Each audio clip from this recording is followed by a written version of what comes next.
Rhythm number 24, we're using G to C in our 8th note rest strum. Now what I did here was give you a few things we haven't done before. Going from G to C with this type of rhythm for sure is going to be a little bit of a challenge. I know you can get it. You've gotten this far, so let's jump in and see what we come up with. Here we go.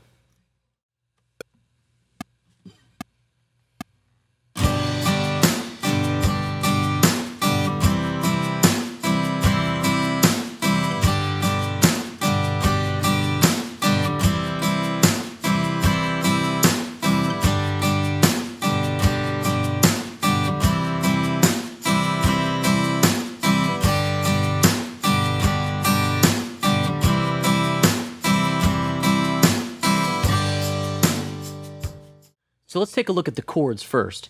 We're going to use G, same shape we've been using, and we're going to use C. And they change rather awkwardly in this example, which we'll get to. But you may see some folks play G to C like this. If that helps you in this example and you're comfortable with that, I'm totally fine with that option. Sometimes, though, you have to pick the chords that sound best for the example or the song or whatever. So we're going to stick with what we've been using this example and that example for C. Okay? So now let's move on to the right hand. What we're starting with is our 8th notes, 1 and. But what's really interesting about this overall is we're not putting 1 8th note rest, but 2. So it's making it kind of pulse and move along in a different way that these other rhythms have before. We're still going to have all that stopping and upstroking and pick noise. So let's jump right into this rhythm.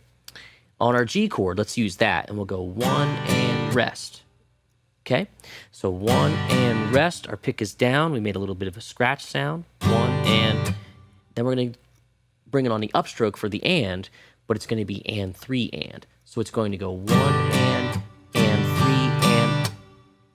and then another rest right after that. Then we have 1 8th note left that we have to complete in the measure. So we have to play another upstroke.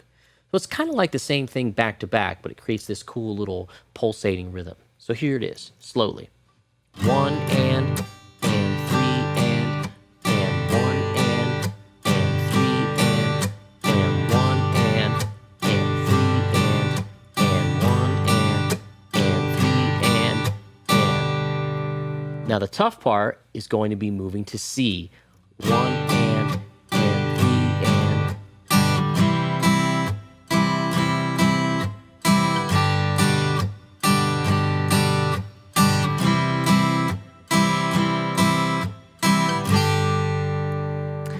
That upstroke 8th note doesn't give us a whole lot of time to get from that G to C. So if an alternate fingering feels better with chords for you, I'm totally fine with that.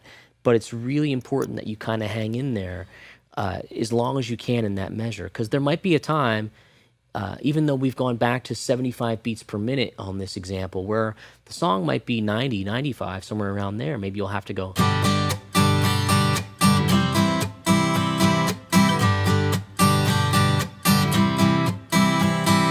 That kind of idea. It could happen. It probably will. So what we're doing is we're preparing you for that with all of these different permutations of the 8th note rest. So one more time, let me play the example slowly, and then we'll move on. So here's the G chord. 1 and 3 and C and G and C and 3 and back to the G. So a cool rhythm incorporating 2 8th note rests. Jump on that one. Work with one chord if you have to for a while. Then bring in the second chord. But there's magic in this right hand, and we really need to make sure that we're staying consistent all the time. Okay, let's move on, but only when you're ready.